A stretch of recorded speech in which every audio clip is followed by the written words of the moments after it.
आप सभी को जय शिव शंभू, जय भोलेनाथ। तो अगर आप भी अपने जीवन में अशांत रहते हैं, सब कुछ होने के बाद भी मन की शांति नहीं है, तो ये कहानी ज़रूर सुनिएगा। और अगर पैसों को लेकर परेशान रहते हैं, धन संपत्ति को लेकर परेशान रहते हैं, तब भी ये कहानी ज़रूर सुनिएगा। मन को बहुत सुकून देगी और भगवान भोलेनाथ कैसे कृपा करते हैं अपने भक्तों के ऊपर, तो इस कहानी के माध्यम से आपको समझ में आएगा, सीख मिलेगी कि जीवन कैसे जीना चाहिए और किस चीज़ में हमको शांति मिलती है। सिर्फ पैसा ही जीवन में सब कुछ नहीं होता है कि हमने सोचा कि पैसे कमा लें तो पैसे में ये हो जाएगा वो हो जाएगा। सबसे ज़्यादा ज़रूरी है मन की शांति। मन की शांति कैसे मिले, सुनिए इस कहानी के माध्यम से। तो एक साधारण सा गरीब आदमी था जो रास्ते पर कपड़े बेचकर अपनी रोजी रोटी बड़ी मुश्किल से जुटाता था। पर उसका रोज का काम था कि बिना आलस किए वो मंदिर जाता था और मंदिर की साफ सफाई करता, भगवान की पूजा अर्चना करता और भगवान से ढेर सारा धन मांगता था। यही उसका नियम था, भगवान से रोज प्रार्थना करके यही मांगता था कि भगवान मुझे ढेर सारा धन दे दो। उसको इस तरह से रोज रोज आते देखकर और रोज रोज वही चीज मांगकर भगवान एक दिन दर्शन दे ही दिए और उससे पूछ लिया, क्या तुम सिर्फ इसीलिए मंदिर की सेवा करते हो कि तुमको धन मिल जाए?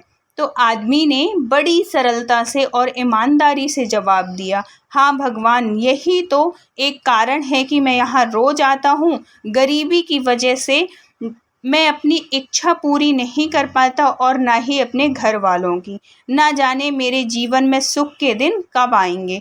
तो भगवान ने उससे कहा, तुम चिंता मत करो, जब तुम्हारे अच्छे दिन आने वाले होंगे तो तुम्हें पता भी नहीं चलेगा और अच्छे दिन आ जाएंगे। जो आदमी सच्चे मन से जिस वस्तु की कामना करता है वह उसे अवश्य मिल जाती है। अगर हम निरंतर किसी भी चीज़ के लिए प्रयास करें और उस चीज़ की कामना करें तो भगवान भी कहते हैं कि वो चीज़ ज़रूर मिलती है हमको। और ये सब चीज़ कहकर भगवान अंतर्ध्यान हो गए। वह आदमी भी वहाँ से चला गया और अपने दैनिक काम में लग गया। कुछ ही दिनों बाद उसकी परिस्थिति बदलने लगी। उसके कपड़े पहले से बहुत ज़्यादा बिकने लगे। धीरे धीरे उसने अपनी खुद की एक दुकान खोली। वह दुकान भी शहर में काफ़ी मशहूर हो गई थी। वो काफ़ी पैसे वाला बन गया था। आदमी बहुत ज़्यादा व्यस्त रहने लगा, इतना व्यस्त कि उसका अब मंदिर जाना भी छूट गया। पर ऐसा नहीं करना चाहिए, जो हमारा नियम है वो नियम कभी नहीं तोड़ना चाहिए। उसकी परिस्थिति बदल गई थी। वो बहुत बड़ा आदमी बन गया था। बढ़िया आलीशान मकान, गाड़ी, बंगला सब कुछ हो गया था उसके पास। कई सालों बाद जब वह आदमी बूढ़ा हो गया तब अचानक एक दिन फिर से मंदिर जाकर साफ सफाई करने लगा।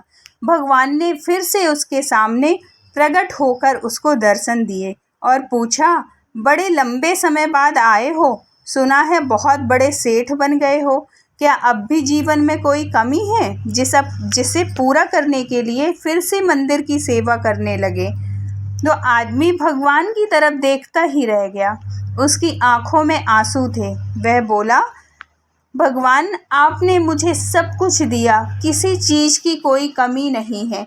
बेटे बेटी ये सबकी शादी भी अच्छे घरानों में कर दी, लेकिन ये सब होते हुए भी मन को कभी शांति नहीं मिली। हमेशा मन करता था कि मंदिर आकर सेवा करूं, लेकिन कर ना पाया।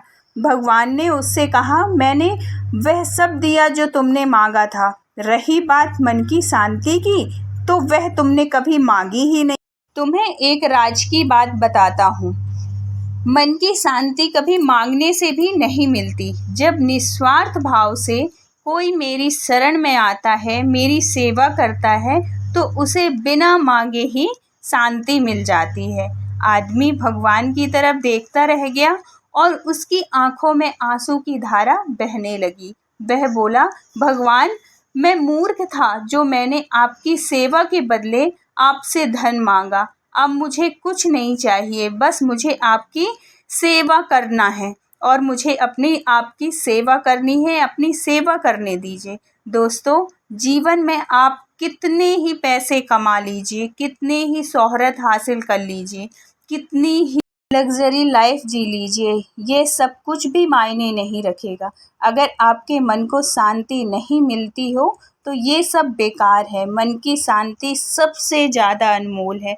तो उसके लिए निस्वार्थ सेवा करिए, भगवान की भक्ति करिए और कोशिश करिए कि हमारी वजह से कभी भी किसी का दिल ना दुखे और दीन दुखियों की हमेशा सेवा करिए, इसी में ही शांति है।